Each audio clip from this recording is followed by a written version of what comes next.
Upper East. About Saturday, the 16th day of May 2026 was the birthday of our former boss, William Jalula. You celebrated your birthday on Saturday, and we joined the whole world to celebrate the success that you have chalked for yourself and for Mother Ghana. The young ones that you have nurtured, you have mentored, will continue to sing praise of you and also continue to be your ambassador of change. What you have intended to change in this world will definitely come to pass. Today we celebrate you, we celebrate, and we want to say that may the good Lord continue to strengthen you and make you great and give you plenty money. Jalula, you are the president of the Maybonns Association, the Maybonns Union. And today, the 18th day of May, you Gladys Ladi Atim, you are celebrating your birthday today. You are with CK, you are with Utas in Navrongo, and also in Yempoka. Ishbel, you are a student at Sacred Heart Academy here in Bolgatanga. You are celebrating your birthday today. Atanasio Sando, you are also a student and you celebrating your birthday today. Patience Afa is a businesswoman and you celebrating your birthday today. We're saying happy birthday to you. And to you,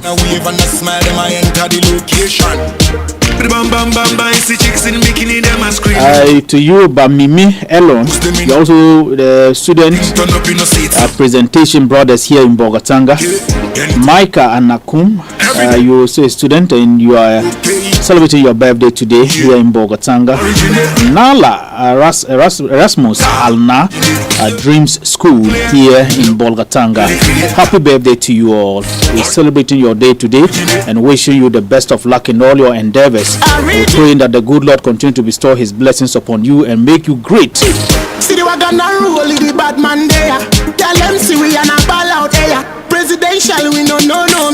if you are awake today and you are not feeling your body is war, you are not enjoying the day, you've just started the day and things are not moving right, I'm introducing you this morning to Amuzu Herbal Mixture. It treats infections both male and female. It also cures bad odor in your genitals and also cures pains while urinating too as well. Get Amuzu Herbal Mixture at Enswell Pharmacy here in Bolgatanga. All available herbal shops, pharmacies in Bolgatanga and beyond. Call Amuzu Herbal Clinic on 0241 206632.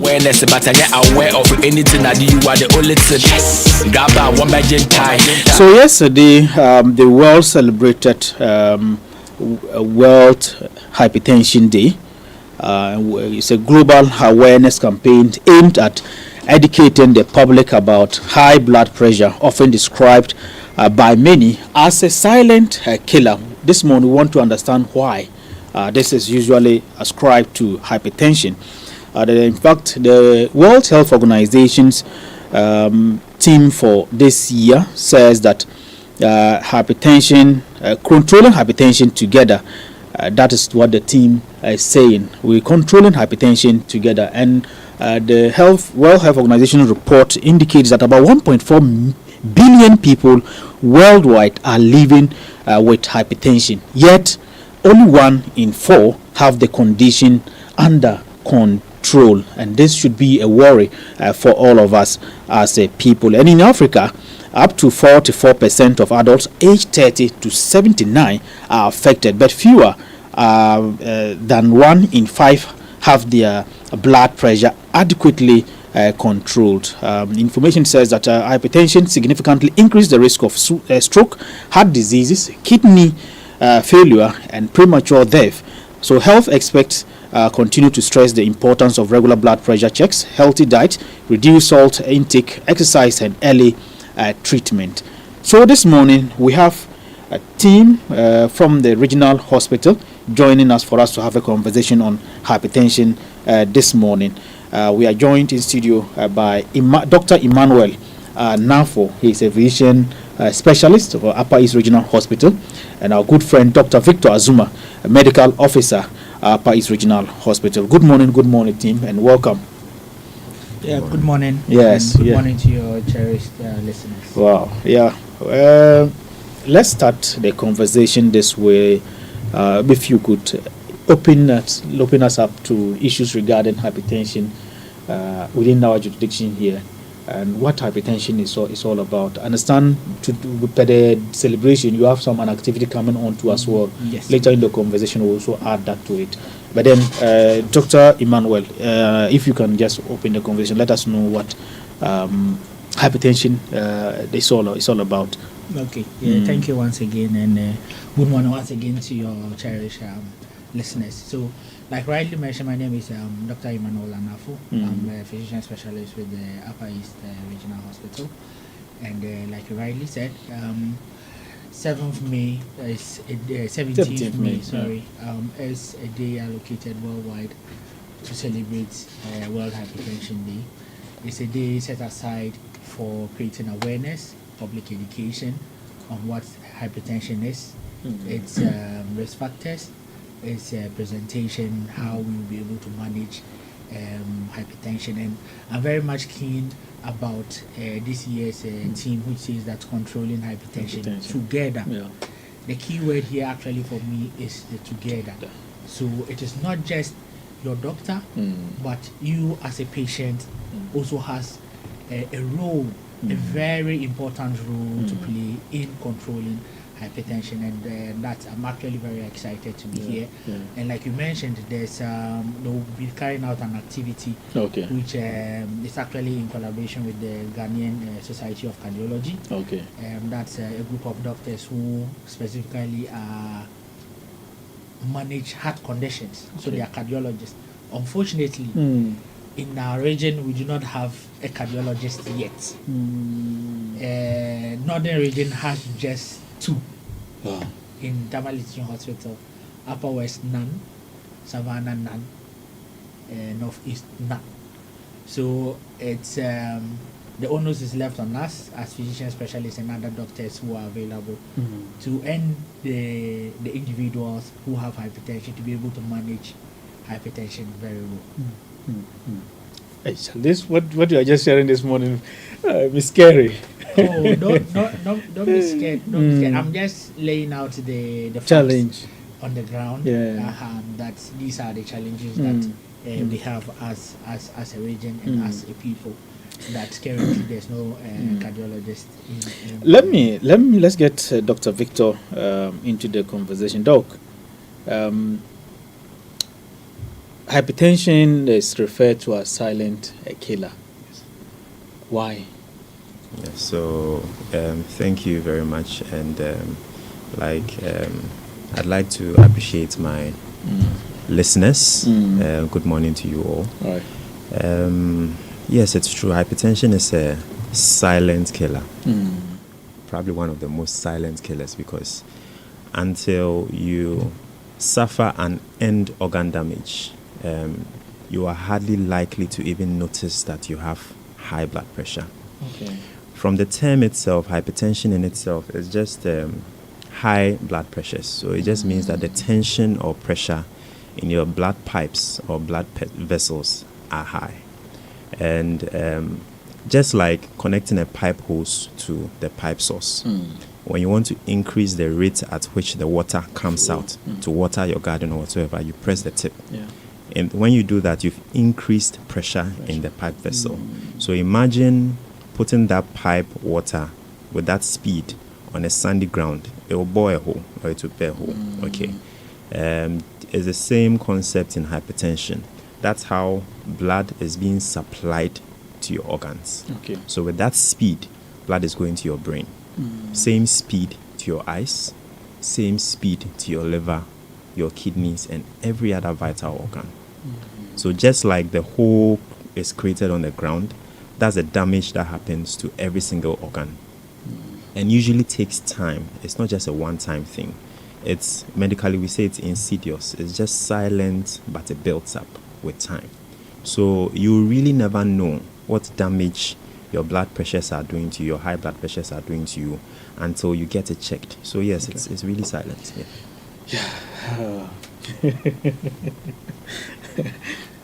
Dr. Emmanuel. Yes. Yes.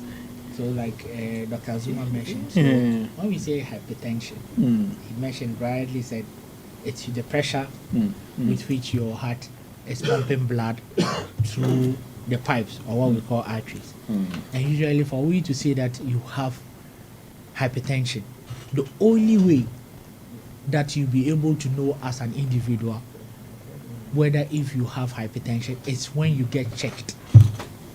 When you go to a hospital or a pharmacy, sit down and they use the BP machine to check your BP. That's the only way that you'll be able to know that as I'm walking about my BP, my blood pressure is actually high. Anytime we check your blood pressure and the systolic hypertension, systolic blood pressure is when you check the BP. For those who have BP apparatus in the house, usually the value which is written on top. Okay. The one that the machine will usually write by it SYS. That's systolic blood pressure. Okay. Then the diastolic is the DIE. That's the down one. So if the value is greater than or equal to 140 or 90 on separate occasions. So you cannot just sit down and we'll just check your blood pressure now, and when we just see the value, then we'll say that no, you have hypertension. It has to be on separate occasions. Okay. The other thing, because right now if you just hear a gunshot or you hear something very loud, your heart will be pounding very fast. If I check your BP now, it might be high, but that is not just saying that you use one value to say that the person has hypertension. Usually we'll check it on separate occasions or some time interval apart. If it is consistently above 140 on the systolic, that's the value on top, and the value down above 90, that is what we say is hypertension. And this value is for this. So you see, usually in Ghana, we adopt certain protocols. So the protocols that we are using currently is the European Society of Cardiology. They use greater than or equal to 140/90. However, the Americans, theirs is a bit lower. So if you are in America, they will use 130/80 for somebody to classify somebody as having hypertension. But in Ghana, what we adapt is greater than or equal to 140/90. And like I said, it is not until you actually get your blood pressure measured that is the only way you'll be able to know whether if your blood pressure is actually doing well or not. And that is why we are hoping that people will turn up in their numbers on the 22nd at Abranti, opposite the Abranti Airport, to get screened, because we'll be carrying out BP monitoring for people on that day for free. Okay. So let's understand how prevalent is hypertension in Ghana. Maybe if you can help us understand some of the factors that lead to hypertension. So it's quite prevalent in Ghana. Even let them not go towards this, but just in our setting. The last time I checked our OPD attendance for the first quarter of 2025, we had about 1,000 plus people who were hypertensive attending to our OPD. Just 2025, the first quarter. I just took a sneak peek into the system to look at the number of hypertensive people who had attended the OPD at the time. So hypertension is actually something very significant in our setting. And also there was a screening done by one of our colleagues around the Zebila area, and what he noted was that close to 80% or more of the people he screened that day had their BPs very high. And these were actually people who when he interrogated them, they actually said that yes, they have hypertension. But the sad aspect was that most of them weren't actually taking their medication. So hypertension, I'm sure you as a person, you know one or two people who have hypertension, or in your family you know one or two people who have. So it's quite common in our setting. So hypertension prevalence is quite high worldwide, and like you mentioned, the WHO statistics alone is quite a significant amount. About 1.4 billion people across the world. So if you look at, just suppose that, and look at the number of people that are likely to have that. So let Zuma come as Dr. Zuma. would you be able to assist us with some of the factors driving some of these cases that we're talking about this morning? Yes. So that's an amazing question. Normally they are grouped into factors that you can really do something about or modify, and others that they are non-modifiable. You can just tweak it a bit, but not much. Okay. For the ones you cannot really modify, it stems from the type of race you originate from. There are some people with a particular race that is implicated in having high BPs and other medical conditions. Aside that, your age range. So there are some aged people that they come to the hospital. When we see high readings, we are not too surprised because it's normal for a certain age range. However, when you are too young, like an 18-year-old with high BPs elevated on separate occasions based on our standard, then it raises some flags. So there are certain age ranges, but for now, no matter your age, regardless, even if you want to bring a baby 6 months for the BB check, just come with your baby. We'll sort you out. But yes, there's an age range that we look at. Also your gender. Yes. Hey. There's a certain gender. Don't look surprised. As far as you're a male, you have a much high risk factor. Yes, you have a very high risk factor. I mean, you hold a lot of things. The pressure is all on you. So physical pressure, life pressure also increases your blood pressure. Yes, okay. Some ethnic groups as well, because of the type of meals they eat or where they find themselves. Sometimes salt intake and so many other things that implicate in having high BPs. Those are the things that you can't really modify or do much about. However, the ones you can modify, let's say your diet, at least we can modify that.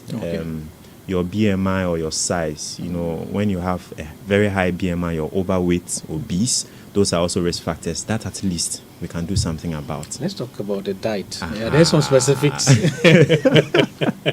I know you are very interested in the diet. Yes, I am very interested in the diet. It's a wide arena, and we can only tell you as much as we know. However, we have specially and qualified dietitians that would always refer you to see, even after diagnosing you.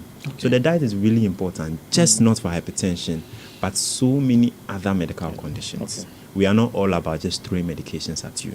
There are times that we can monitor, just tweak your diet alone without giving you medications, and it will make a change. Okay. There are others like alcohol intake, your physical activity. If your work is the type of work that also strains you, it can give you high blood pressure. Imagine you are working in a marketplace, everybody is coming to you, pressure on you from 8 to 8, you go home, all you do is sleep, go back. This builds up gradually to give you hypertension.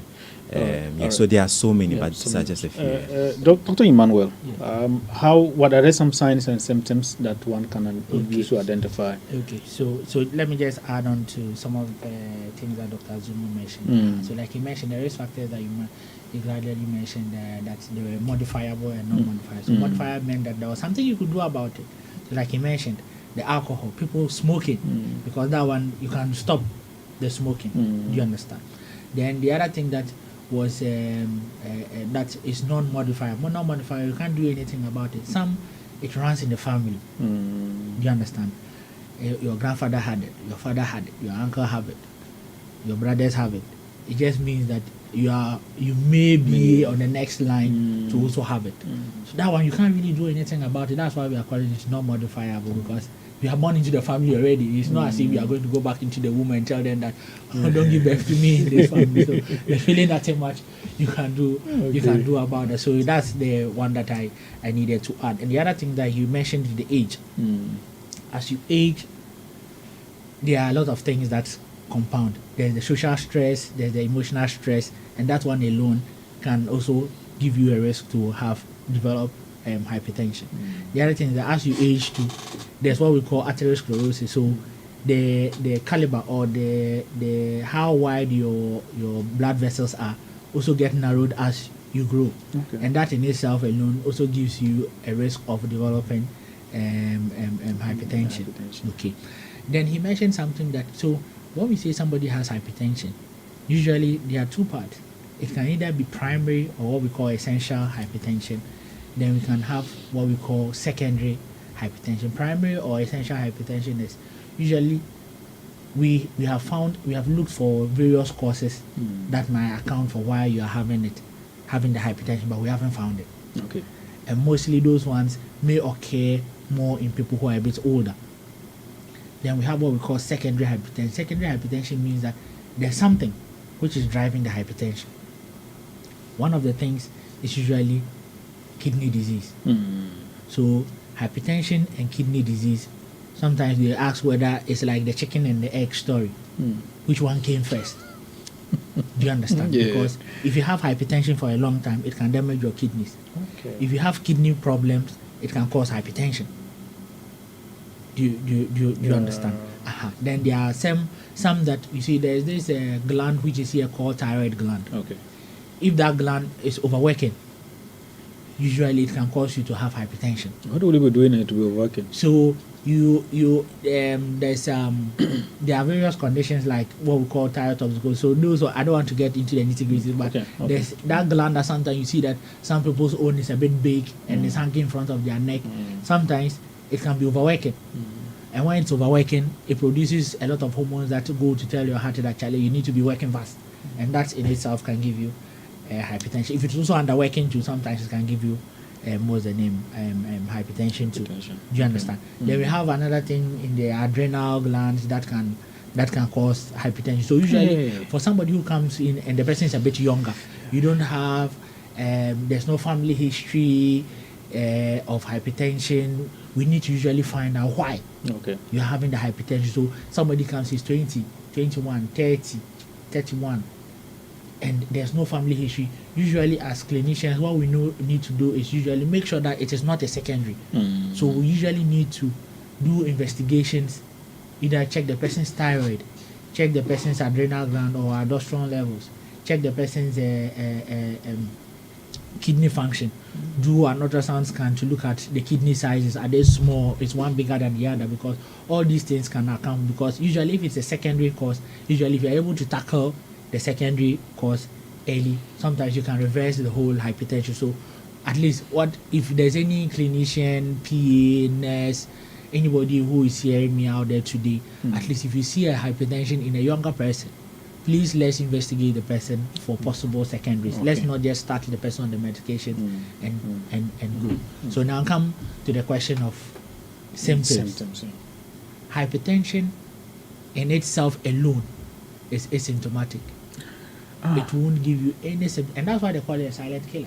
It is not hypertension in itself. It's not like malaria. When you have malaria, you have headache, and then some joint pain here and there. Then you feel no.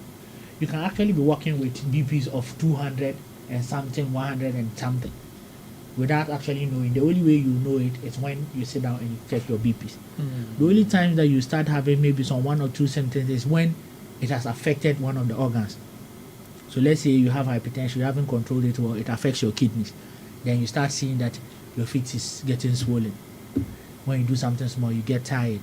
You wake up in your face is swollen. Or it has made your heart weak. You know, when you overwork any part of your body, sometimes you can get weak. Then when the heart too is overworking too much, you can get weak, and that's what we call heart failure. And that one, you see that your feet is getting swollen. You lie down, you are not able to breathe well. You walk small, then you are easily tired. Anything small that you do, you have difficulty in breathing, or it affects your eyes. Then your eyesight is becoming very blurry, and you are not really seeing properly. So hypertension in itself usually will not give you anything. A few people might come or complain about headaches. When it's complaining about headaches like that, there are two things. It may either be that something is happening in the brain, or there's the fact that the BP is very high that is giving you those headaches. But largely, more than 90% of people with hypertension, unless it has caused an end organ, they may usually do not present symptoms. And that is why we say that try as much as possible to get your BP checked. It's an easily accessible machine that you can use to check. You only need to walk into a health health facility, there are some pharmacies that have debit. We need to check it right, because usually I'm a bit concerned about making it free for, like saying that, oh, you can check anywhere, but there's something technical about the BP machines that sometimes people do not, because the thing that we use in tying the hand, there are some writings on it. Myself and you, okay, because it's not this is a radio program, but it depends on how big your hand is. Okay. Because the cuff has sizes, and if the size is too small for the person, it might give the person very high BP. Okay. Do you understand? There's what we call cuff appropriate, because somebody who is obese has a very big arm. If you use a smaller one for the person might give the person high release, not necessarily that the person has hypertension. And that's why sometimes I usually prefer to say, oh, maybe healthcare facilities, or maybe a pharmacy, maybe, because if it is manned by a pharmacist or pharmacy, at least they have, because I've seen people walking around in various markets and stuff having BP machines and checking because I saw a video somewhere that the person had actually checked the BP, and the interpretation of what the person was saying was quite unfortunate. So that's why I'll prefer you checking your BPs at a health facility or a pharmacy. And how regular should you be doing these checks? These checks, like I said, usually if you can do it once a month, once 3 months, it's like I said, it is something that if you do not check, you will not know. You understand? If you do not check, you will not know. And for people who are hypertensive, for those ones, usually we have a regimen that will give them to check, especially when we are started you on the medications. We are trying now to adjust your doses, so we usually let them check a bit frequently now. But if you are somebody who does not have it, at least once a month, just check your BPs to be sure that you are fine, or every 3 months, just to make sure that you are doing well. But the most important thing is that you need to check your BPs. You need to check your BP. Yes.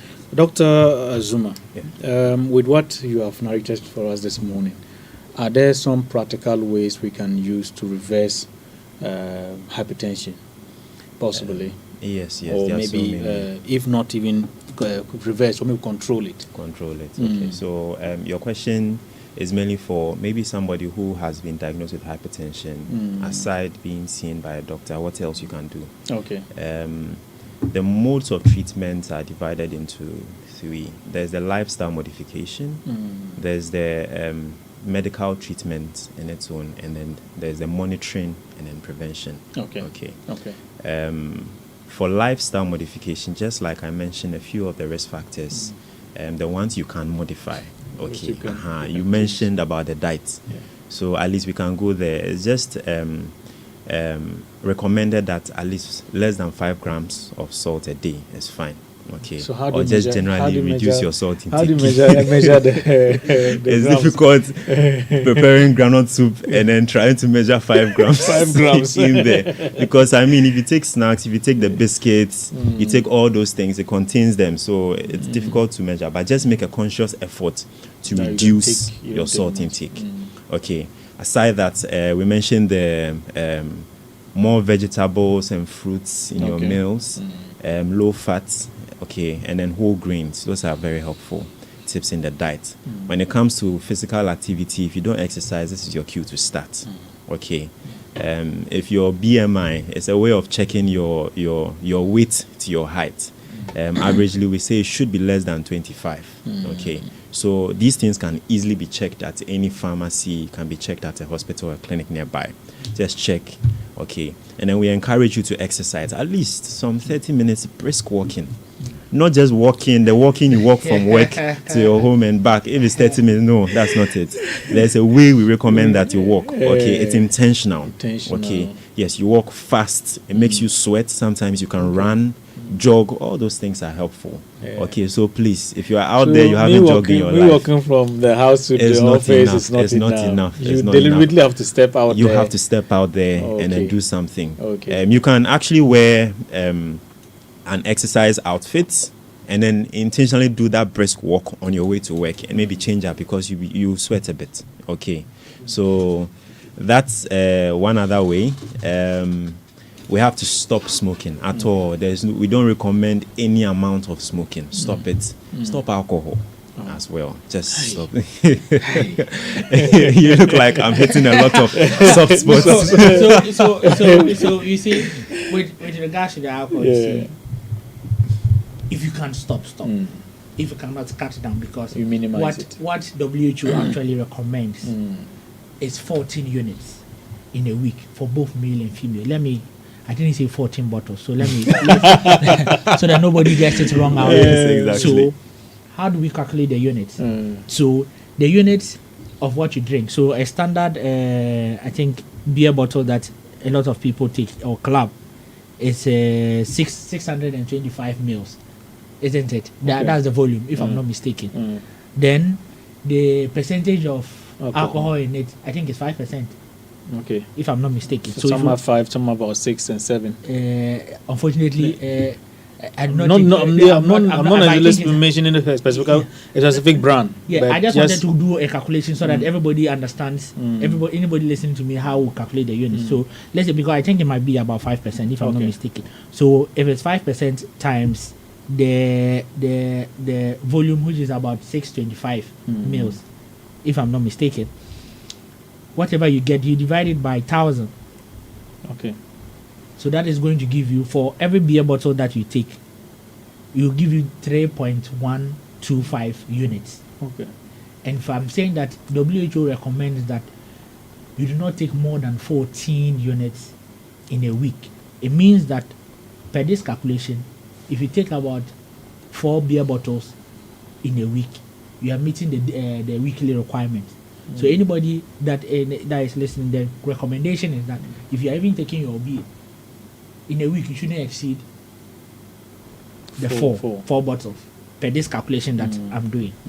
If it is those who take whiskeys and tots, whatever it is, you can do the calculation. So let's say the whiskey or whichever this thing is 42%. The last I checked.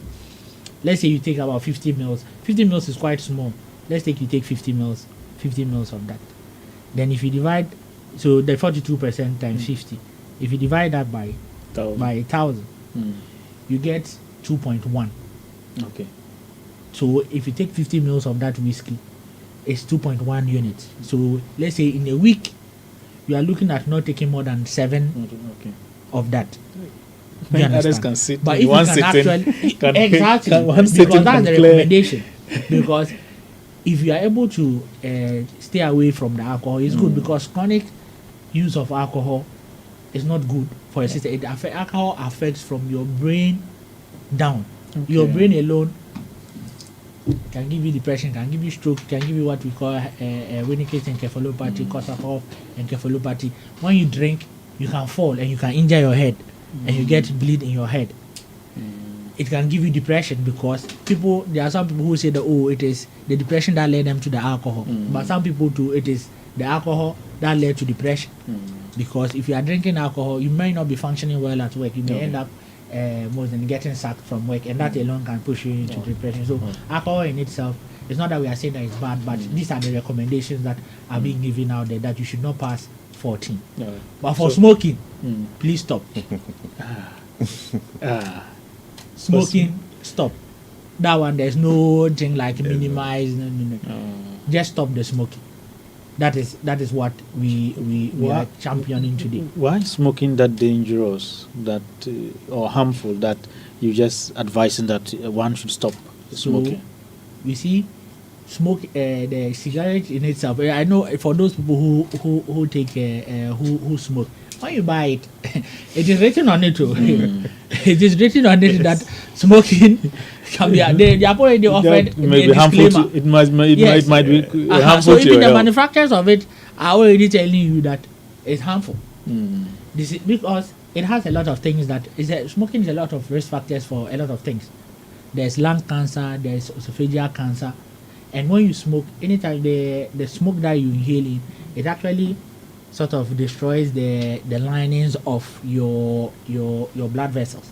And usually anytime your blood vessels are damaged, when they heal, they cause some form of fibrosis and it narrows down. And when it narrows down, your heart is going to push this amount of blood through it. Because it's narrowed, you end up increasing your blood pressure. You understand? And that can cause damage yes. to your blood vessels? Blood vessels, and that can increase your BP. Okay. Do you understand? And today it's not just about smoking. So, but the main thing is that if for smoking, stop smoking. Okay. Do you understand? And he mentioned about the lifestyle too. So the exercise, the diet that he mentioned. And now we come to the most important one that I usually see: compliance with your medications. Do you understand? It's a bit sad when somebody is taking his medications very well and the BPs are well controlled. Then because he checks and it's fine, he thinks that it's fine. Then the person stops. You don't see the person at the clinic again. Then by the next time that you see the person, he's rushed into the emergency with a stroke. What I can tell you on authority is the fact that there is no day, there's no single day at the emergency that somebody does not come in with a stroke. Do you mean that? I mean that. If you want anybody listening, just pass through the emergency at the regional hospital. Just sit down there for 24 hours and see whether you will not get a patient who is coming in with a stroke. And when you go and ask, at the BP, and you retailer, then nobody's able to answer. Yellow. Do you understand? The Okay. most important thing, if anybody doesn't even take away anything about all the plenty English I've been speaking, is the fact that for all the hypertensives out there who are listening, please comply with us with your medications. Anytime you are taking your medications and you have any side effect, just let us know. Even the parada everybody can walk in and go and buy at any pharmacy or any over the counter has side effects. Okay. Medications have side effects. Do you understand? I'm not going to sit here and say that they do not have side effects. They have side effects, but when you have it, just come and tell us that, you are having this. It may not even, whatever that you may be experiencing may not be from the drugs. It may be something else. Do you understand? I just don't want you to stop it on your own. Yeah. So hypertension is not like something that can be cured, but we can manage and control the BP. Well, you see in your intro, you mentioned that after all the statistics that you gave, you remember what the WHO said. The people who are under control is just a bit on the small. And that the reason why we have just a few people under their BPs under control is two ways.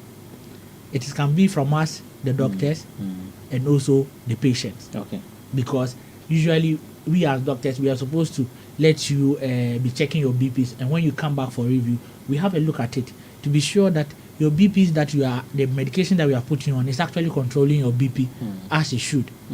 And the other onus is also on the patient. Right. That are you taking your medications as you should? Because when we tell you that, take this medication, one in the morning, one in the evening, are you taking it as it's such, or you only take it as and when you feel like when you remember? do you understand? I know taking medications are difficult, but sometimes you just need to set reminders on your phone, set an alarm, maybe 6 a.m. The alarm goes off, and the caption on the alarm is take medications.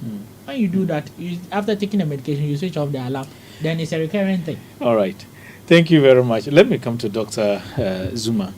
And this, I want you to assist us understand. Sometimes you find people who are diagnosed or possibly suspect that they have hypertension go in for herbal medication. How do we marry this? Is there something that you would want to share with our listeners this morning about that? Yes. Then when we come back, I want to share this in a Gruni language for us, Dr. Emmanuel Anafo. So you let us understand. So let's put aside the fact that I am a medical doctor, not a herbal doctor. Yeah. Let's put it aside because obviously I would say it's not bad. But these herbs that we take, you don't know where it's prepared. Okay. You don't know who prepares it. They just conjure, bring one or two things together and feel like, I had a headache, I took this and then it helped. However, you don't know the side effects of the herbs you've taken. Okay. These herbs are not investigated. They are not studied to see how they can damage the body aside the good effects they have. Okay, I'm not saying herbs are bad. I mean, most of the medications that we take are actually produced from plants. Actually, we extract plants, redefine them, we study them to see the side effects and the good effects before we give them to you. That's why Dr. Nafo was saying every single medication comes with side effects, just like the herbs. Okay. Aside the herb itself, they will mix it with some water, some typhoid, small typhoid in there, small sand in there, and all that. So you are just drinking concoctions that would end up damaging your kidneys. Why are you saying small typhoid?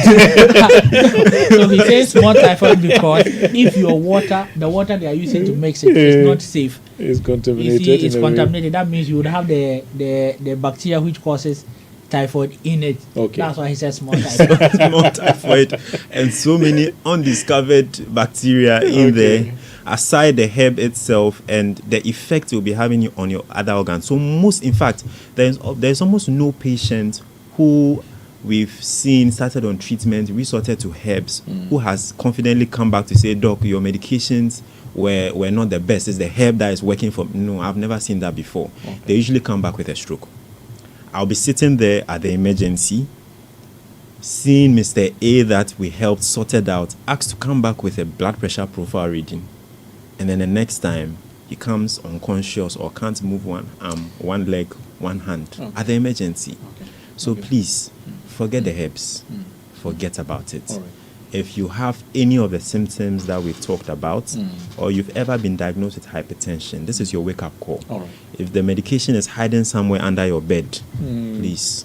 In fact, don't even go back to it. Come to us. Okay.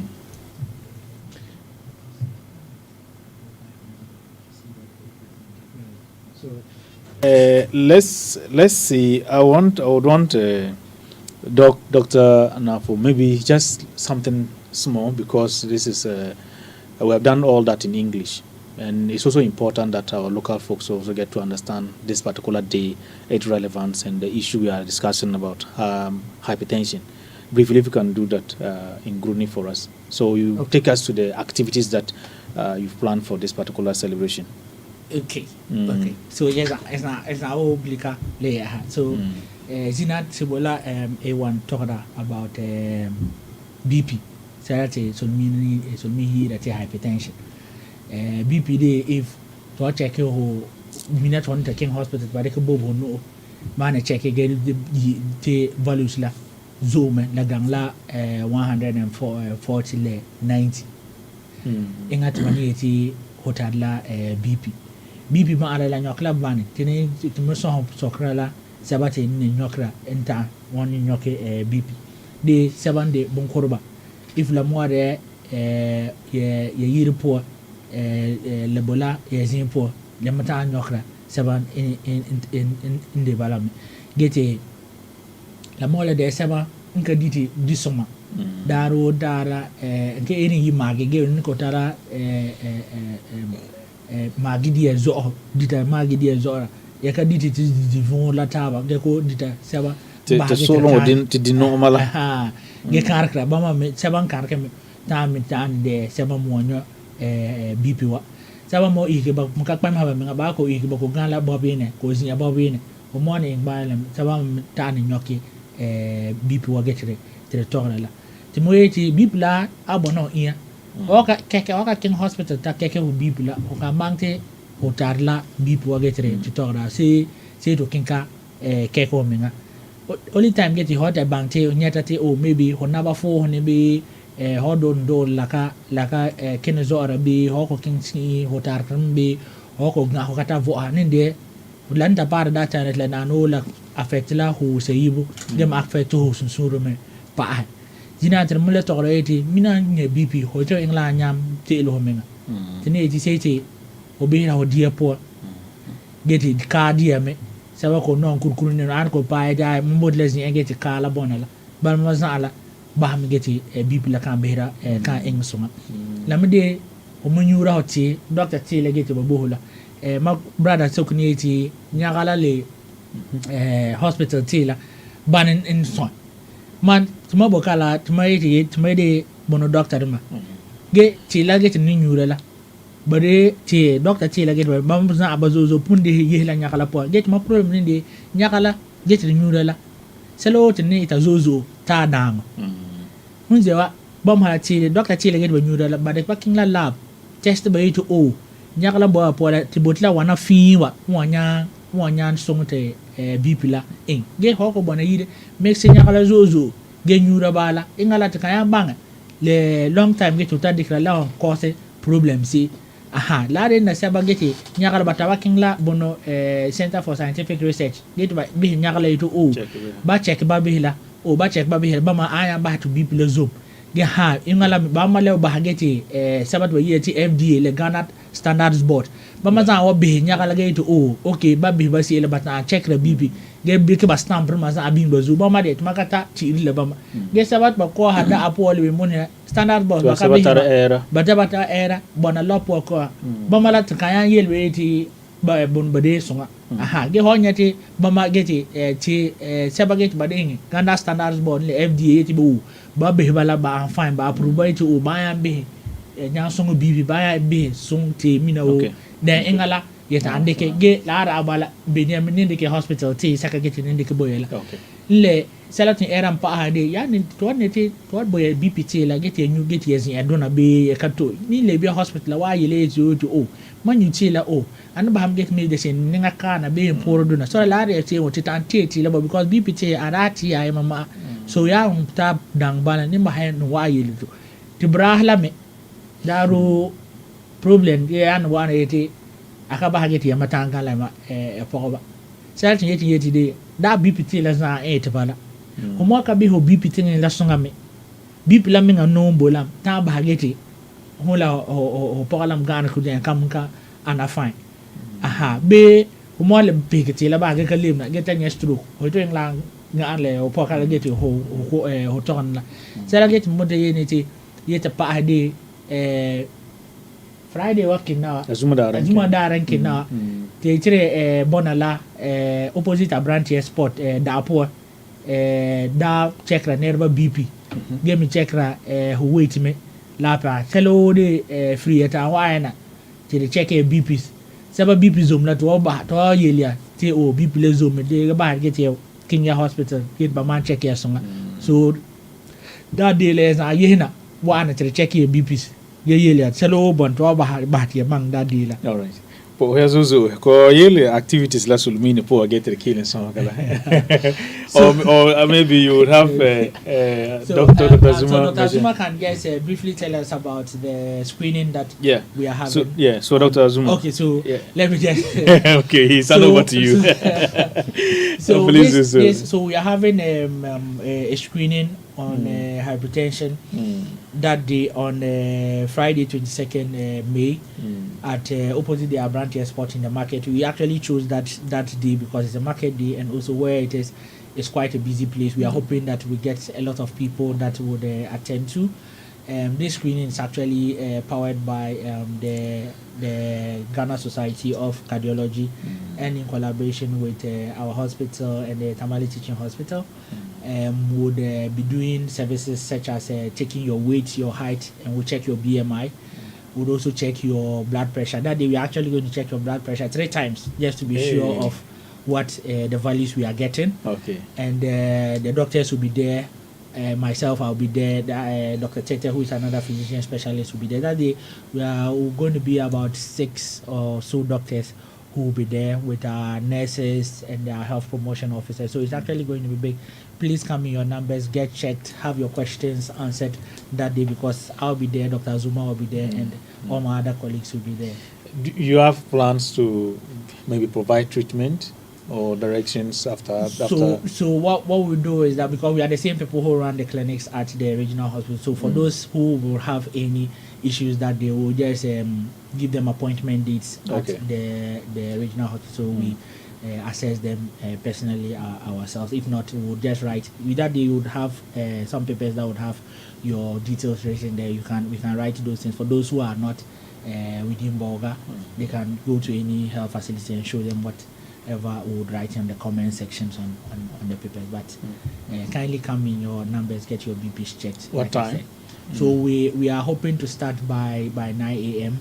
And hopefully close by 4. But Depending on the numbers that are there, Well, we may be you able know, to stretch it. you know, for us, we are always last minute bombers. Please try and come early and get. If you come late, you would have been stressed from the whole day. Your BP should be high, so make sure you come early. Okay, so it's very good to do it early. No, Come please come early. Less quick. Like I said, that day we'll be checking your BP 3 times just to be sure of what the values we are getting. We'll give you all the advice that you need, and for those who also have hypertension too, that day you can still come around. So it's actually open for everybody to come. So, Okay, all right. Something to share with the public again before you leave, Dr. Azuma. Oh, so like we said, hypertension is a slow or silent killer. You would never know you have it until you get yourself checked. Okay, so please get yourself checked, and even after you have yourself checked, make sure that all the lifestyle modifications we have discussed you will do with or without hypertension. Okay. All right, so that is it. Thank you very much for joining us this morning for us to have this conversation. We truly appreciate your time. We will join you to celebrate the day beyond. Yeah. Okay. All right. So that is it. You heard our good friends from the Upper East Regional Hospital. Dr. Emmanuel Anafo is a physician specialist at Upper East Regional Hospital. Dr. Victor Azuma is a medical officer at the Upper East Regional Hospital. We truly appreciate your time this morning with us.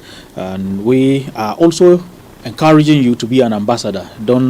Let's not end the conversation here after the radio talk. Whilst you are in your farm, whilst you are in your office, wherever you are going, even in the bus that you are in now, please spread the message. Let's keep advising each other, especially on some of the preventive measures, the measures that they have given us. Let's take those precautions seriously and ensure that we're all healthy all the time. It's A1 Radio 101.1 megahertz. Please don't touch your dial. Let it be locked here on A1 Radio 101.1 megahertz. Step in at the place, me no look man face, me a the man for the occasion. See the girl them a pray and a wave and a smile, them a enter the location. Bam bam bam bam, see chicks in bikini, them a screaming, oh yeah. Dogs them in at the place, everything turn up in the seats. Oba send me locate, and them my MPA. Every day the holiday, it no matter the okay, and them my MPA. Originate, originate, road clear, no fear, hail the creator. Originate, originate, road clear, no fear, hail the creator. Originate. See the wagon and roll in the bad man there. Tell them see we and a ball out here. Presidential we no mayor. Hey, that got it that there. She shaped like Ruby, one give me the rose so bend down low, but give me the go mash up the world with the bangai. Ultimate and die. Oh Lord, ultimate and die. No, ultimate and die. Originate. Road clear, no fear, hail the creator. Originate.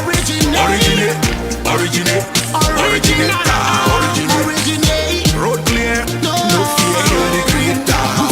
Never for buy, never buy, also just never die. That they stand tall, my boys and Kai know what's a kakai. Rasta wa awareness, but I get aware of anything that you are the only thing. Yes. Grab a one by tie. Last man standing, one about try. I get the poison, now why aspire? We find you get the same, what try at the community. Wavulu kobo bayende, me importe pa batome. Sis na composure, ma mix nigga the girl that you na meje. Ta I'm in open. Somebody done that day, somebody done there. Who's scary? Rich Rasta. Originate. Road clear, no fear, hail the creator. Originate.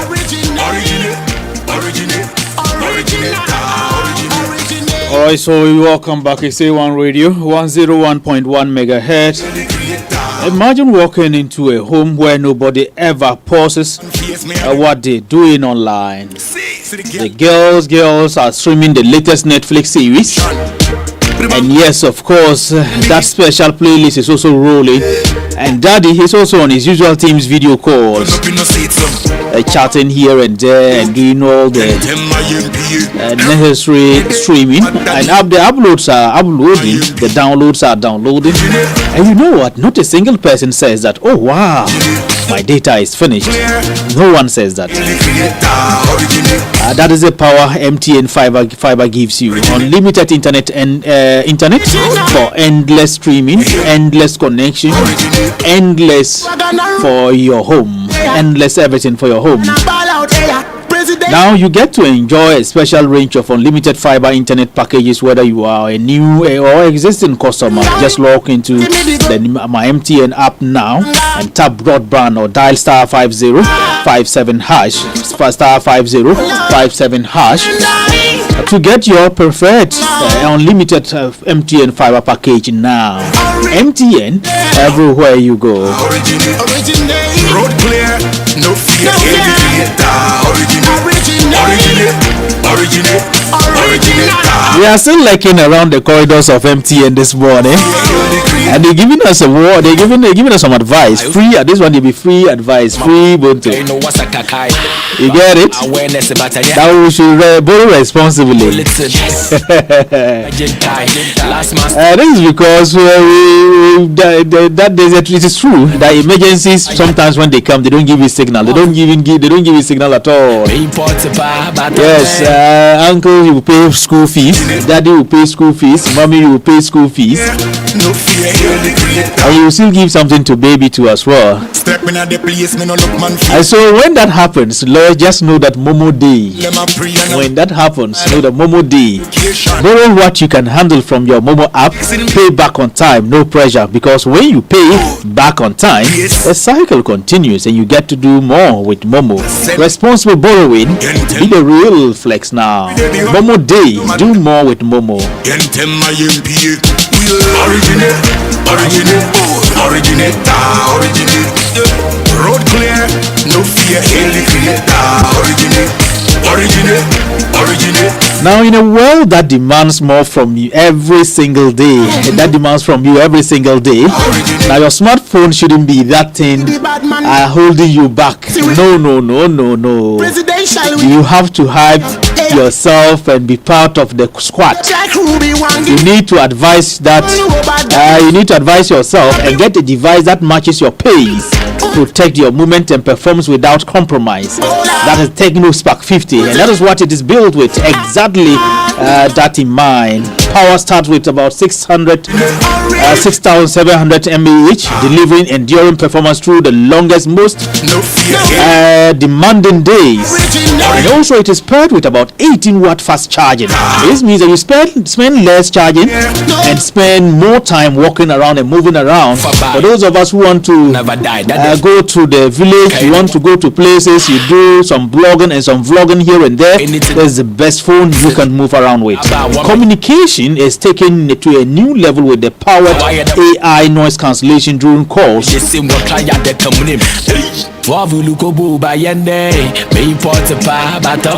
whether with this one, whether you are in a crowded place, you are in the market, you are in a busy office,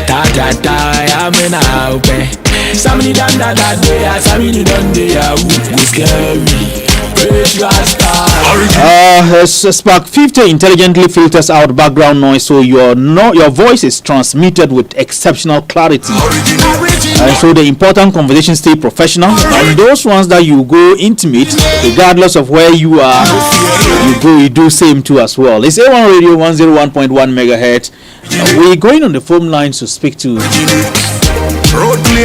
Honorable Augustine Mioni Gur. He is the assembly member for Shega electoral area, and he was speaking to us this morning on the water issue. So we're going to the Shega community to speak to Augustine Gur. He's the assembly member for Shega electoral area. Send me look every day the holiday, no matter the okay. My MP originate. Road clear, no fear, originate.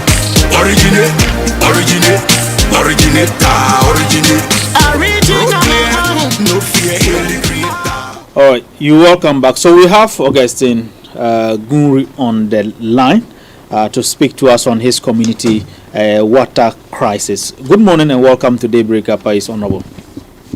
Good morning, Mr. Akil. I hope you're doing well. Not bad at all.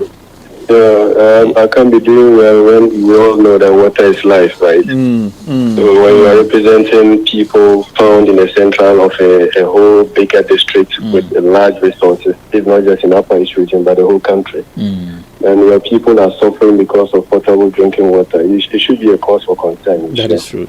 So share with us, like you've just started, share with us the situation currently in Shega community and the surrounding communities with regards to water situation on daily basis, if I may say. Yes, so of late, it's even difficult to just sit around. When the women knows you are around, they gather and come in groups because of this water situation. And it has been perennial before I took over. All along, we had 5 critical borehole issues in the community. Some are drinking from the well, and that well was dug by the second assemblyman of the community. That is somewhere in the early 2000s. Okay, they are still drinking from that well, and that part of the community is called Soa. That is a community that is sharing boundaries with Namoalogo, Tundongo, Bane, and then Buku. So you should see, and these are communities that are just sited in the middle of, or let me say, direct impacted communities of both large mining companies in the Talented district. We keep writing, we keep talking, we keep going to them. Every time they tell you next year it is part of our plans, our corporate social responsibilities are going to take care of that and all. Even if we come to talk about the intense nature and how people have to go and sack animals before they can fetch water for domestic use, it's heartbroken. And some of them, when you look at my Facebook wall, you saw videos of the women fetching the water from. And that is the bridge that is dividing Bubu electoral area and then the Shega electoral area. Both communities, sometimes, especially those houses that are closer to that area, fetch water from that area. And that is called Dazuya. Dazuya. And that Dazuya is just sharing border with the Bane mining community land. Okay, so the situation is just not the issue of the water, but the company there that knows how dire their actions and reactions of mining is causing to the people, and yet common boreholes that does not even take a pinch. There is none of the companies that you go there, and I don't have more than 4 or 5 different letters on several occasions, even explaining in details as if it was a proposal for a project to be taken, as to why they have to give us water so that it can enhance the cohabitation and the relationship we have with them as a social responsibility for the people. But all has proven futile. You know, at the assembly we argued. And, so before we get to the assembly, when you write these proposals, you write these letters, what do they tell you? The responses are always positive. We'll get in touch with this one. This year we are doing this number of boreholes. Every year the story is that they don't tell you that they won't do it. You see the problem. So you keep following. Oh, next month we are doing it. It's always in the pipeline. Next month we are doing it. So since last 2 years, it has been last 2 years November. It has been next month until today next month, and we are almost going to the season. And the video you saw is one of the latest videos when I visited home. There is also a community rising insecurity issue because 2 communities are sharing one borehole, and unfortunately again that borehole is broken down. So this has also become a very serious problem around the area. So it creates a lot of pressure on the existing boreholes that are there. And when you see that when the pressure is so much on the borehole, and they break down, and when they break down, it costs a lot to also put them in place. So this is something that sometimes I sit down and ask myself whether people who are leading these institutions, they have that humanitarian feeling, they have empathy and sympathy for the vulnerable who are bearing the consequences of the disasters that they are causing over there. You say disaster? Yes, this is disaster because you can imagine you wake up in the morning, children have to go and look for water to come and cook, bath before they prepare and go to school and all that. And even the mining sector, when you look at the school absenteeism scale, it is very high because people don't even want to go to school. So when you now add in all these little things that will give them excuses as to why they won't go to school, is that not a disaster? Honorable, you should be assisting us help with public education on the mandate of mining companies. Is that what they are supposed to be doing for communities that they work in? They are supposed to. They are compelled by something we call the corporate social responsibility. And these are always, in some cases, they are not always at all times supposed to be signed. But once you have a social contract with a community that owns the lands that you are mining in, you owe them the duty to at least reach out to social amenities that it becomes a difficulty. For instance, water.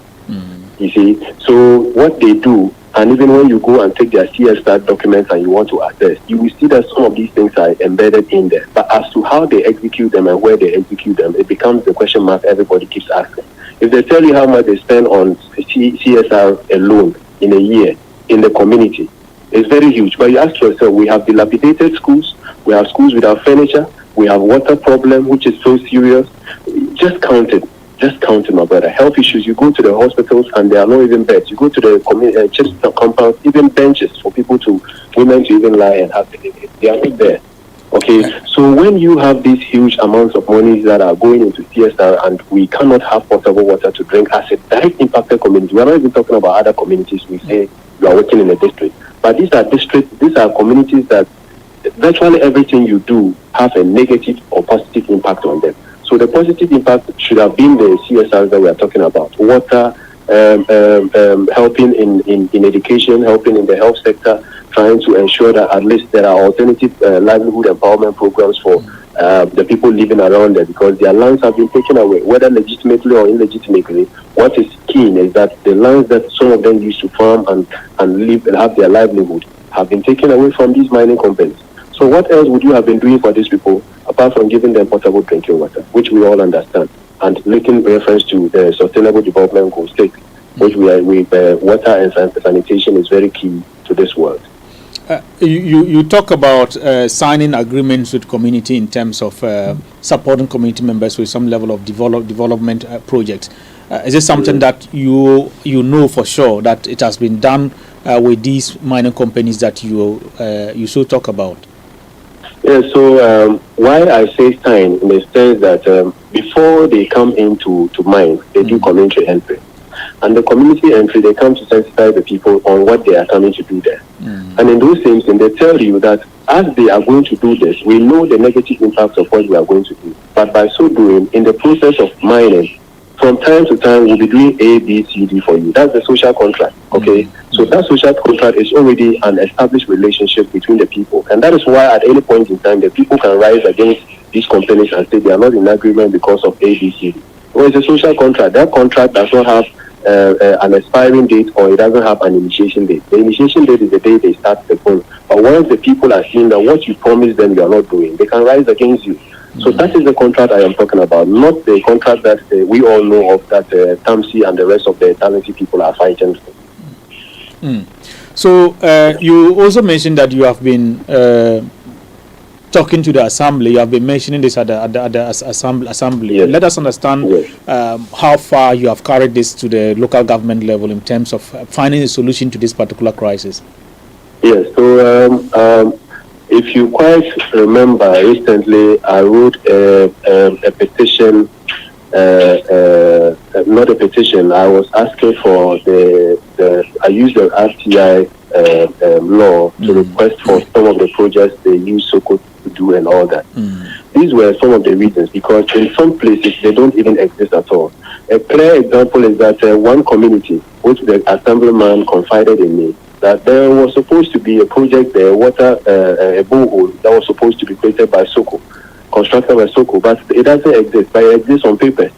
Okay, that notwithstanding, those that they have executed, I have always argued, just like any other assemblyman that comes in, everybody wants water. But if you are going to assess, you look at the critical problems, like my problem that I'm talking about. Sometimes I look at it as if, for me, I don't like this person, so I will not even pay attention to his issues, though they are very, very pertinent. But the entire Eastern Zone, Shega is somehow found in the central of the Eastern Zone.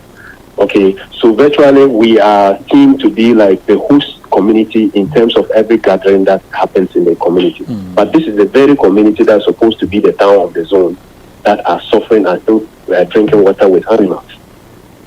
Yes, they had. But you know, if you can, your station broadcasted a number of boreholes that were there. It was only one that was brought into the community at the Pabram area.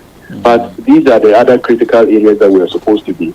I am not being, for lack of words, xenophobic. But the Fulani settlement in the community, in the district, getting boreholes, and the people that you are supposed to represent are still drinking with animals. You should look at it from that angle. What is the interest? What is the interest? The Fulani community, these people, some of them that are causing us insecurity issues in there, get water. Who advocates for them to get water? And under what? Okay, that's where they find themselves where they are. I am not saying that they shouldn't have potable water to drink or what have you. But when the people are lagging, the people who have put you in there, the people for whom you are there, it was not the Fulanis who kept you there. So are we fighting with animals to get water to drink, drinking water from wells and settlement, illegal settlers, get water and you don't have water. So the situation is so dire. You need some. I don't understand. So is it a case that you have also lost hope? You have lost hope with some from the assembly level? I have not lost hope in any way from the assembly because I'll keep fighting. I know anytime the project comes. But the way the boreholes are located, when you put them in a scale of preference, you understand that my people, not because I'm representing Shega, but when you look at the dire situation in which these people are found and looking at the videos, you should know where to cite your place your priorities. And you should know because when the resources are scarce. So if government says we are giving you 10 boreholes, every community needs a borehole, but you assess the situation, this community, that we are giving boreholes to. Are they in dire need like this particular community or this section? And that is what I see that people don't place priorities on, or probably people feel that if I do that for you, they'll praise you. They'll say, oh, you are doing your work very well. You are fighting well for me. So let me not give you the project so that the people will lose interest in you and say that you are not being a good worker as an assemblyman. So I see political, parochial interest and factionalism. What immediate steps do you think could be done now to avert the situation? I'm calling on every well-meaning Ghanaian. I'm calling on your studios, your media station, your sister media stations to advocate this. Let them know that this is the situation of the people of Shega, especially this particular section that I'm talking about, this critical situation. Look at this season we are going to, rainy season. Anytime it rains, that means that they are cut off. They won't have water. And you don't even want to be in that situation as a human being. So the NGOs, civil society organizations, non-governmental organizations, humanitarians, I am calling on everybody who sees that there is the need for us to help our colleague human beings. And Shega is in dire need of potable drinking water. Thank you very much, Honorable, for speaking to us this morning. I'm most grateful for your time and opportunity. All right. So you heard Honorable Augustine Gungu. He is the assembly member for Shega electoral area, speaking to us this morning on current issues regarding water crisis in his community. Can I leave my crossmaker carry me? Hey, na pantu ya sare. Hey, tana buzu tio aya sabre babare. Hey, anono ni brisabu, sabu, sabu, sabu, ni brisabu, sabu, sabu, sabu. Money, money, money, money. Every day we chasing money. Seen it all, can show me nothing. Give me my money, don't want no nothing. Put some boat, we keep it running. One night, I'm till the morning. Baba God, don't change it for me. If you change it for them, if you change it for you, sabu, sabu. Money in my body like tattoo. Yeah, face to drop, we do. So my girls down can make it chop sabu. Sabu, sabu, sabu, sabu, sabu, sabu. Sabu, sabu. Ija yindiga ba yo sengo kachari. But wala kana leave my crossmaker carry. Me, kachari niye yana tinga pantu ya sare. Tana buzu tio aya sabre babare. Anono ni bre sabu, sabu, sabu, sabu, ni bre sabu, sabu, sabu, sabu. If you only water me, I drink and high. Zongo boy with a sweet and tie. I go drift, you go boy, you go look and die. Me and my boys kaka try one lie. If you think it be easy, do I make we sing in here? I be bro boy with a bit of the beer. They fight for the money, call me Jet Li. What the girl you want make I do, then you go see.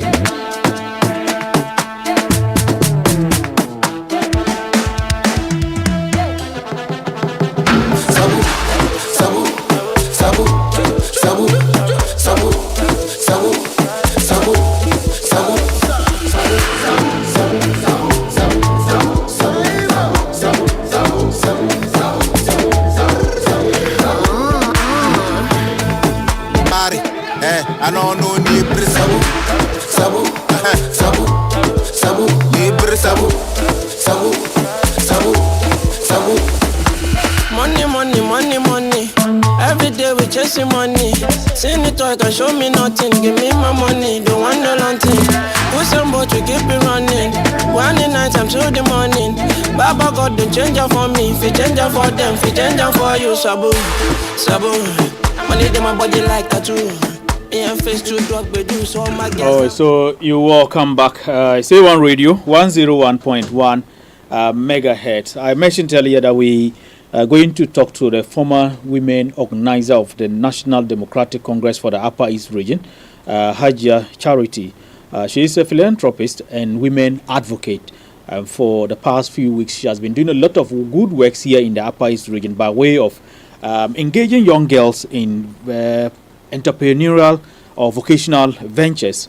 And this morning we want to talk to her and understand her perspective on this particular drive and what myself and you could also support in this particular initiative. Good morning and welcome to Daybreak Upper East, Hajia. Thank you. Good morning. How are you? I'm doing well. How is life treating you? We thank Almighty Allah for the forgiveness, and we are so grateful to Him that He is the Creator, and we give all thanks to Him. All right.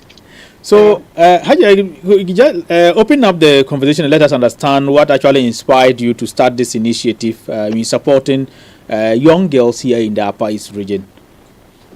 Thank you for this opportunity. It's a very great day to me. And as the doctor of Upper East region, I have any opportunity to help my youth and everybody who needed. Okay. Yeah. And some of us, we are here to help.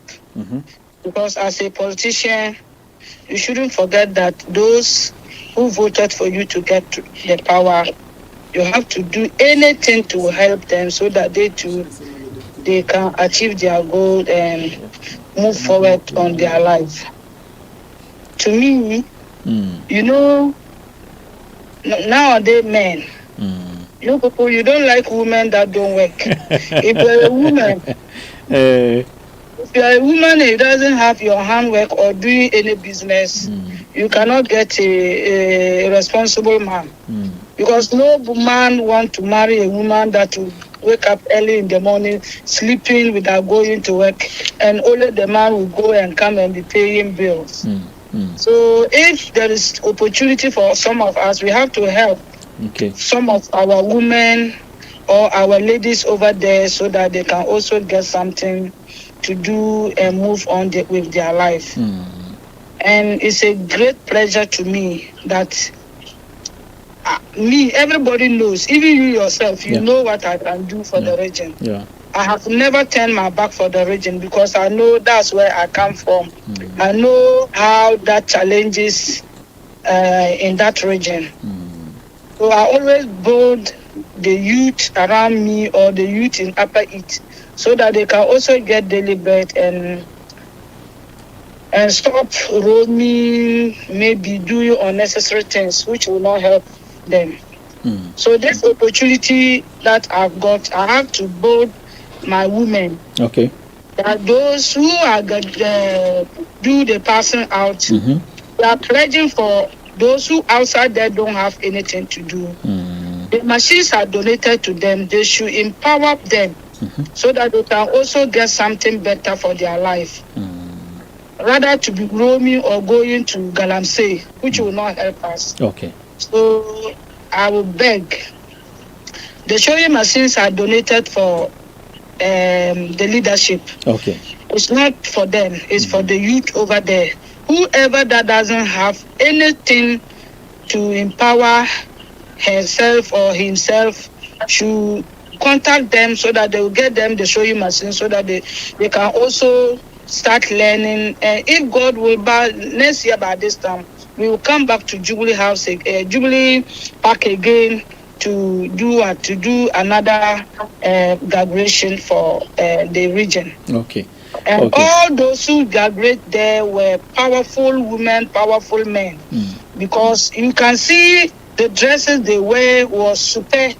So now, if I have something to show in Accra, I would rather bring it to Upper East. Okay. Because home sweet home, and we have to build our home before going out. So let's understand the people that you just talked about. How did you come by the selection? Yeah, I was even shocked because I know there was many people over there, but they choose me as a chairperson. Okay. For the occasion. So I was wondering, say, but who am I? But you know, if what God say, nobody can cancel it. So I was just like, Charlie. Then I know it was not enough because I donated 30 pieces of sewing machines and 5,000 for them, for their chairs and their canopies. So, yeah, so I was like, okay, fine. Maybe next time it will be more than that. And we are not only engaging only the sewing, like the seamstress.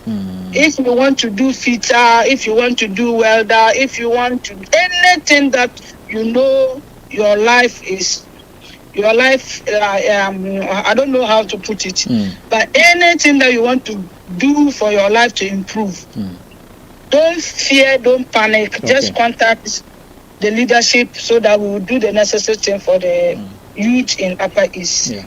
So aside the donation that you have done, are there plans to also do mentorship as well? Yes, and you know, this is not the first time I've done this. Okay. I know maybe the Ramadan soccer, I think you heard about what I've done to them. I donated, you know, they were 16 or 17 teams. And each team, I give each team set of jersey.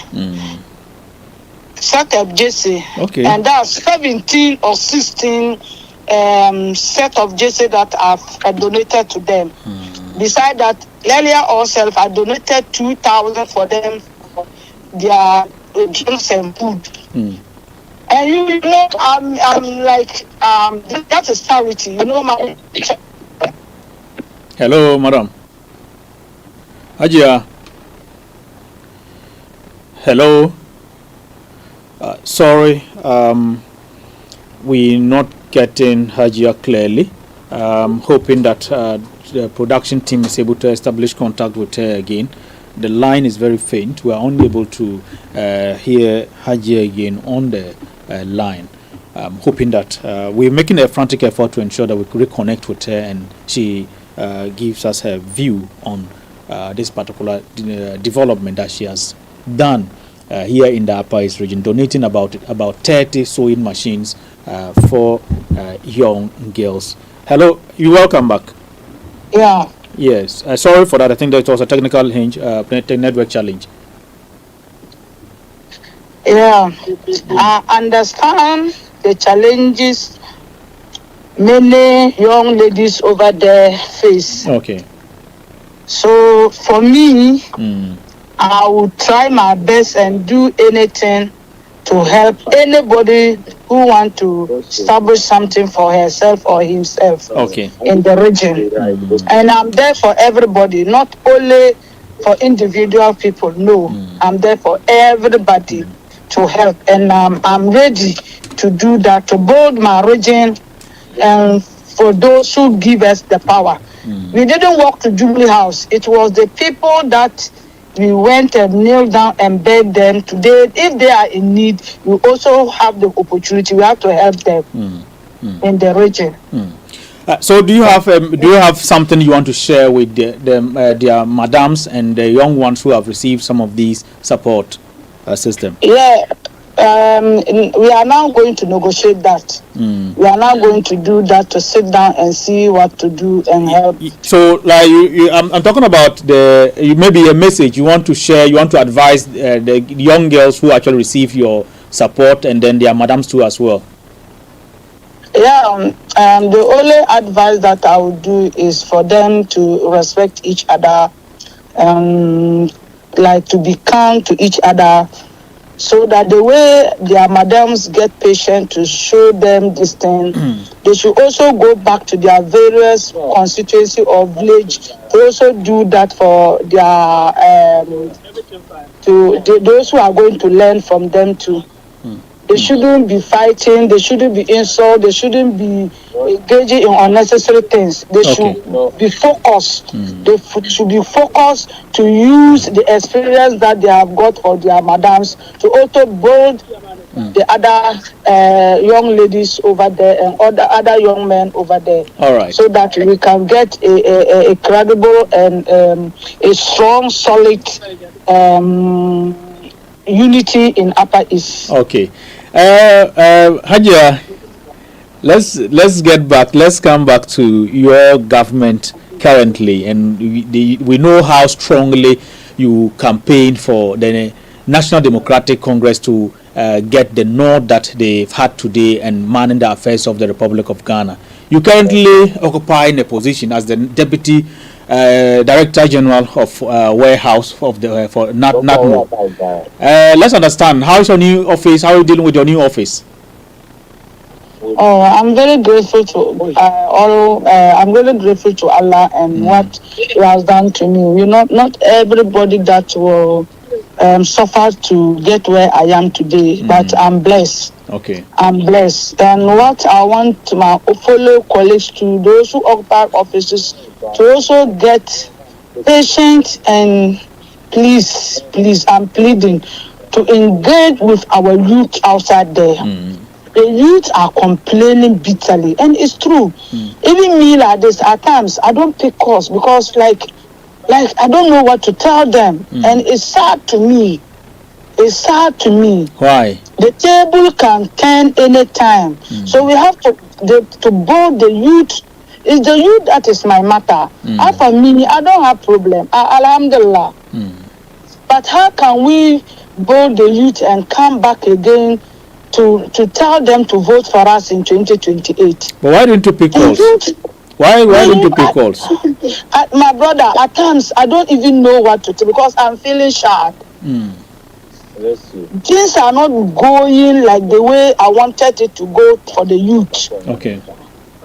You understand? Now we those who occupy the offices today, my brother, me, I have employed people in Upper East. Only this current, this 1.5 year now, I have employed 23 people. In Kaduna, I have cleaners, NADMO, National Health Insurance. I can't even count it. You understand? So the other colleagues to do that, they should also empower the youth. But at times, you know, we cannot rely on only one person. Okay. We have to help each other to do something better for the youth. Now, the youth that are crying now, how can we come back to them and tell them, oh, you vote for us and blah, blah? No. So if we don't sanctify ourselves for the youth, I think, my brother, it will worry us 2028. So are you agreeing with the opposition New Patriotic Party that your government is not actually working and what you are doing is settings? Oh, we are working, but what we wanted to do, the opposition government, if they should have started and we came, all this thing would not happen. But they didn't do that. They didn't empower the youth. So when we came, it's very difficult for us. And their people are occupying all the offices. If we ask like we all of them are Ghanaians, we cannot sack them just at once. Maybe what we are trying to do now is to transfer some of them You understand? To transfer some of them and also push our people. But all of us, we cannot sack anybody and do that. But to transfer them so that we also occupy our people in the other offices. Why would you want to transfer people if they are doing their work legitimately and they are legitimately employed? Because, you know, we can't sack them. We can't sack them. And when they were leaving office, they even somebody who cannot say A, they push all their people in the offices. Some of our ministers deliberately do close their eyes and sack people. But some people like me, I have MPP friends, I have NDC friends, and you know politics. Hand wash hand. You cannot just deliberately close your eyes and sack somebody for the person to go and do what. But if you transfer the person and bring you to your party member, maybe it will help. So that is what we are trying to do now, so that the tension will come down small for us. You are accusing, you are saying that the New Patriotic Party did not work. They brought youth employment programs like NAPCO and other initiatives that young people were hooked on to gain meaningful wages. But what did they do? If they bought NATCO and Co, what did they do? The money they want for IMF and Bori and CAM, what did they use that money for? They didn't use it to employ people. They used it deliberately to employ themselves. Open bank accounts and buy big houses and all those things. All of us, we were in Ghana here. We saw what is going on. They should have started. People sit in opposition 8 good years. Even included their own party people didn't have work to do. Yes. The records are there. But they said you are engaged in settings and what you are doing is fake. You are actually not working. What I'm saying is that I will use that me particular, that is my view, to empower them. I'm not criticizing anybody.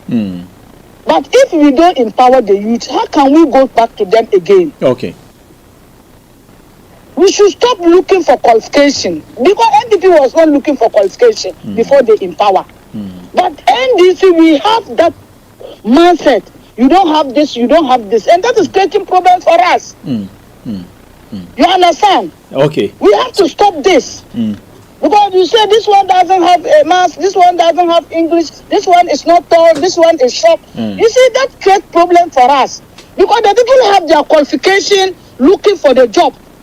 But if they come, you say that, oh, you doesn't qualify here, you doesn't qualify here. How do you expect them to empower themselves? That is our problem. All right. That is NDC problem. So because NPP doesn't have that. The New Patriotic Party have been speaking loudly these days. They say your government is gagging opposition voice.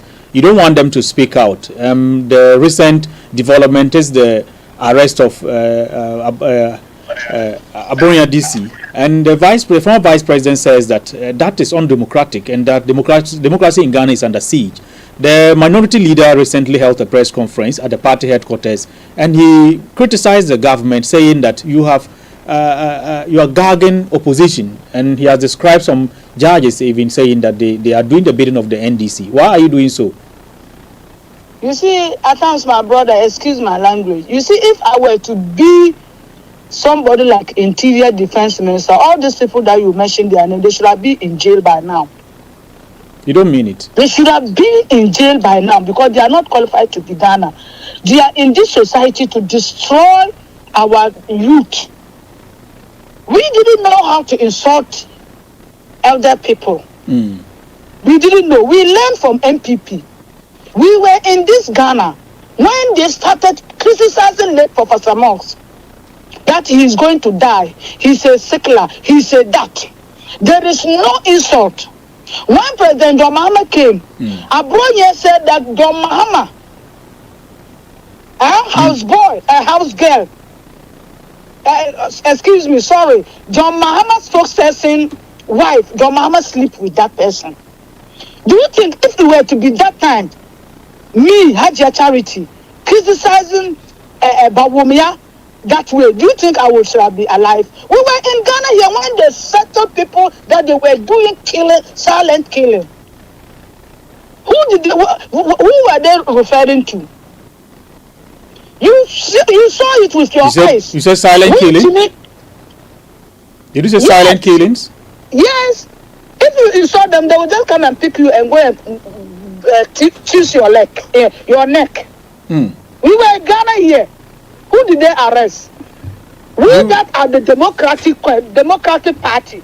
And this is Democratic Party. Are you able to prove this with facts? What? The fact that you are alleging that the New Patriotic Party during their time in office actually eliminated people. Yes, don't you see? They were eliminated. What about my own brother? What is his name? Adams Mahama. Former chairman, Upper East MPP chairman. Where is he? What have they done to him? Their own people. What have they done to Alec Adams? Up to now, what happened? I don't want to mention names, and I don't want to go there. They are not in I'm not in their party. That is not my concern. You were here. You can see a video going around. Ajay Fati came out to insult John Mahama that he killed late Professor Mill. He killed Rawlings. Were you not in this country? Were we not in this country? At times, I don't know why the you media people will go around and be asking these questions. I don't know. If you do that, we will go and say something that beyond us, which is not necessary. We hope by the end of this year, inshallah, if we are all still in life, you will see what will happen to Ghana. So we asked. You were in this country when Wintimi said that Lodina went to market, and when he came back, he met that your mama was sleeping with his old house girl. How about my brother?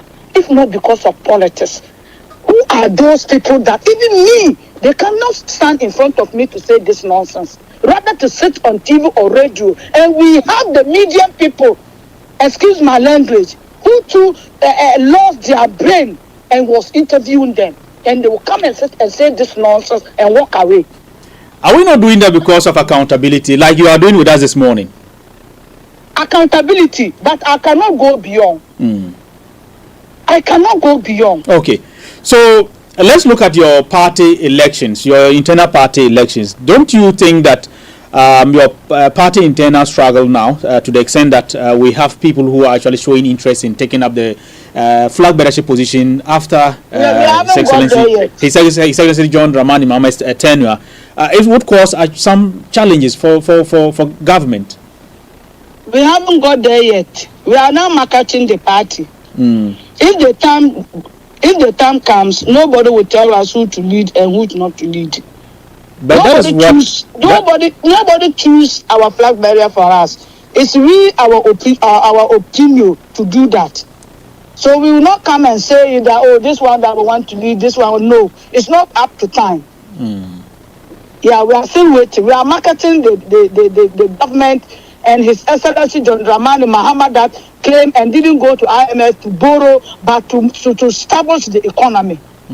And now, if you are going to Bolga, you will not be stranded at VIP or OA. If you are going to Bolga, you will not be stranded at airport. Now, the Loro Fair market, if you enter market now, when opposition, if you give your wife 50 cedi, she was complaining. Today, give your wife 50 cedis and see. Maybe she may just pull you inside the room and give you 2 and you left. You know that? Huh? Your wife just pull you into the room and give you 2 rounds before you went to work. It's not easy for us. But she should give your wife 50 cedi and see. The way she will insult you. Oh, you yesterday said, what did you do? Meanwhile, she need more, but because of the packet is dry. So, talking about development here in the Upper East region, what is up for grabs for us? You've mentioned the airport. Don't worry, very soon you will see us in Upper East. Very soon. everything is going to be by end of this month to next month. You yourself, it will shock you, because some of us that are so closer to the presidency will not sit down for Bolga to remain back. No, we are also going to use our power to let the president to turn his back to Upper East, because we are suffering. They are suffering. Because if you get to Tamale, you have to take another car to Bolga, and all those things. I think they are robbers, killing, violent, and all those things. It's bringing the Upper East back. Okay. So very soon, His Excellency John Dramani Mahama included the regional executive and the regional minister. Very soon, you will see us in Upper East. Okay. We are just going to start the work. Giri. You yourself, you can see that the road minister is going around doing his work. To see that those who claim that they are contractors, not the wheelbarrow contractors, taking money without doing the work. This time we are not going to sit down for anybody to take government work and money and will not do the work. All right. Hajia, we truly appreciate your time with us this morning. But please, you didn't give me pito. So you make my English come. Your English has come. So next time, like they will bat it. Talk for farati.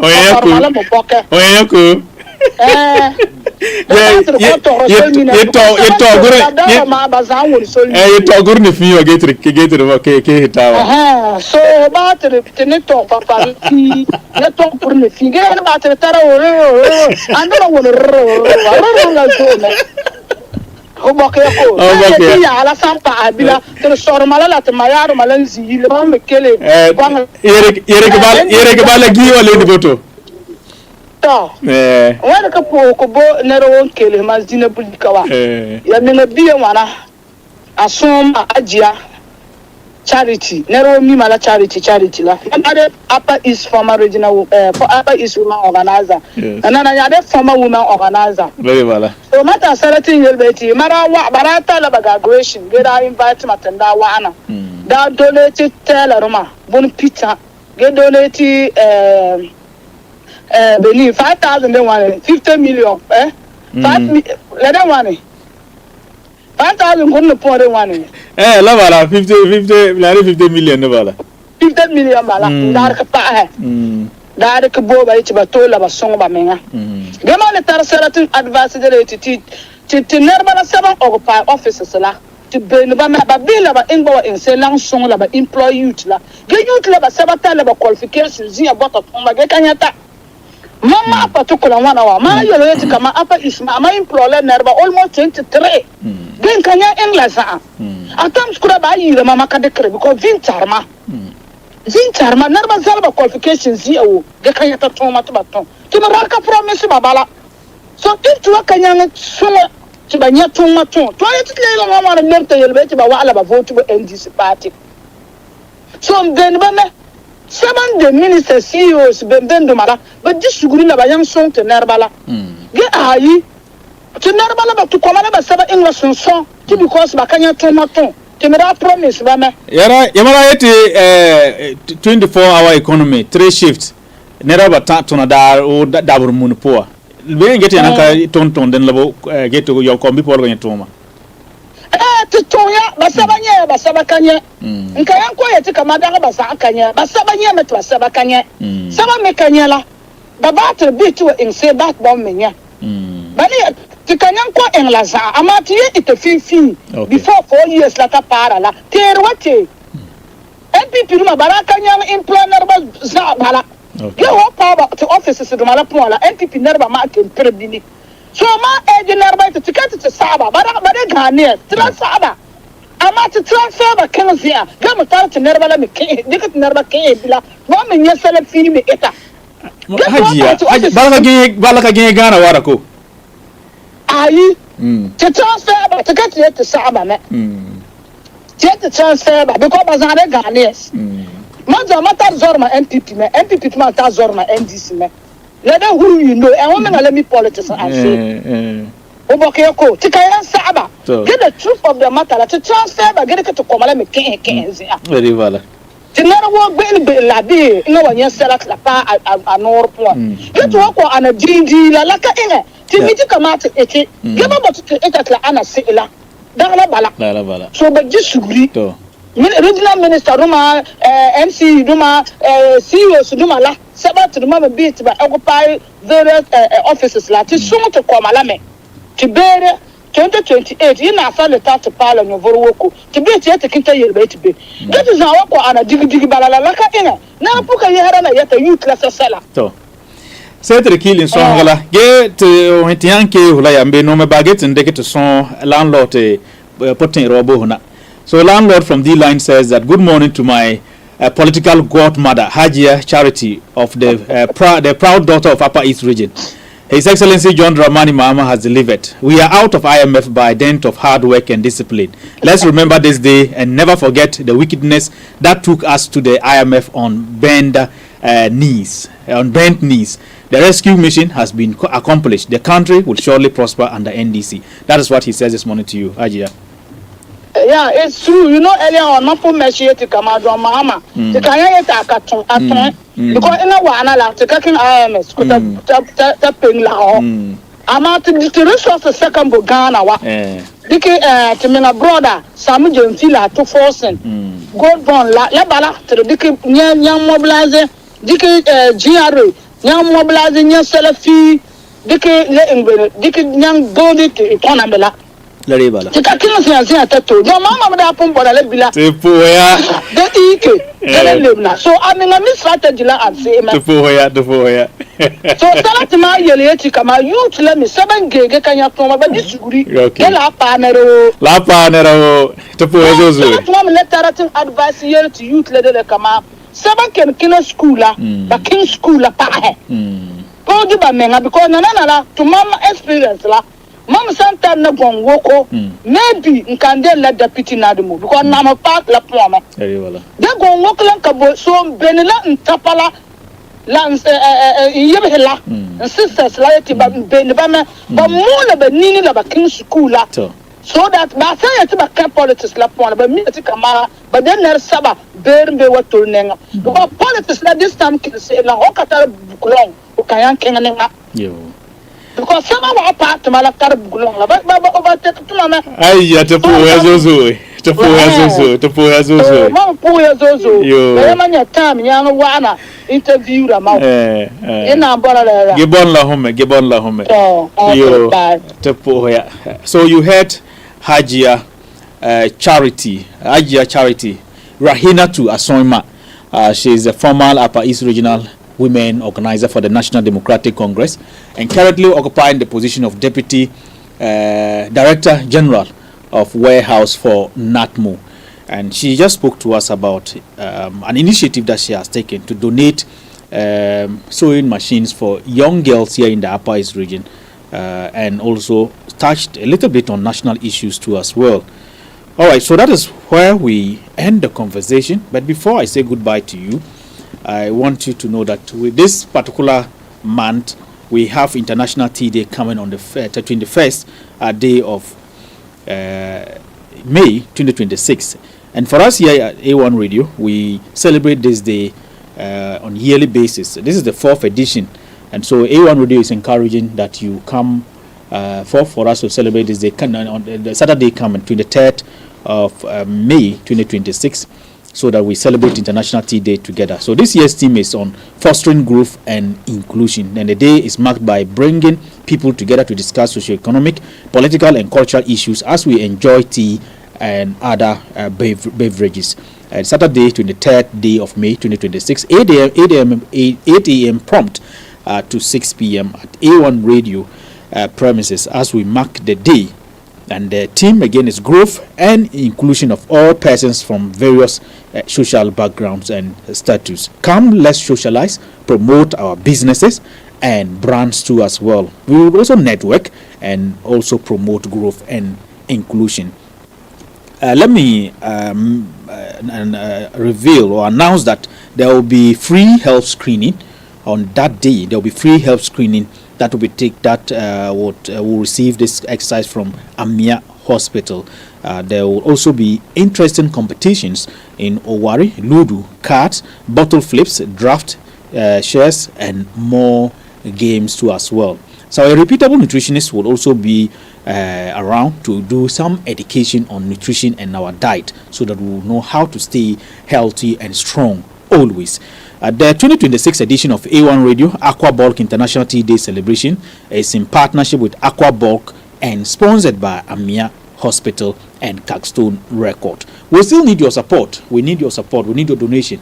If you want to support us, maybe by way of providing us the tea, drinks, the beverages, or the tea items, we would urge that you get in touch with us, so that we also have you to be part of this enviable exercise and celebration day. You can call 0244 199 549 0244 199 549.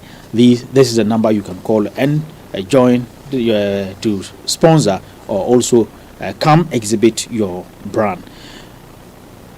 Let me take you to Rain In Shopping Mall, where your ultimate shop, where you do your ultimate shopping and also do dining too as well. If you want to eat, if you want to enjoy yourself today, the best place for you is Rain In Shopping Mall. So Rain In Shopping Mall is a place where shopping and dining come together in one amazing destination. At Rain In Shopping Mall, we have all forms of products ranging from electronics, furniture, clothing, bags of different types, room decor, food items, that is beverages, vegetables, fruits of different types, spices too as well. Those who love to take spices, the best place for you to do your selection is Rain In Shopping Mall.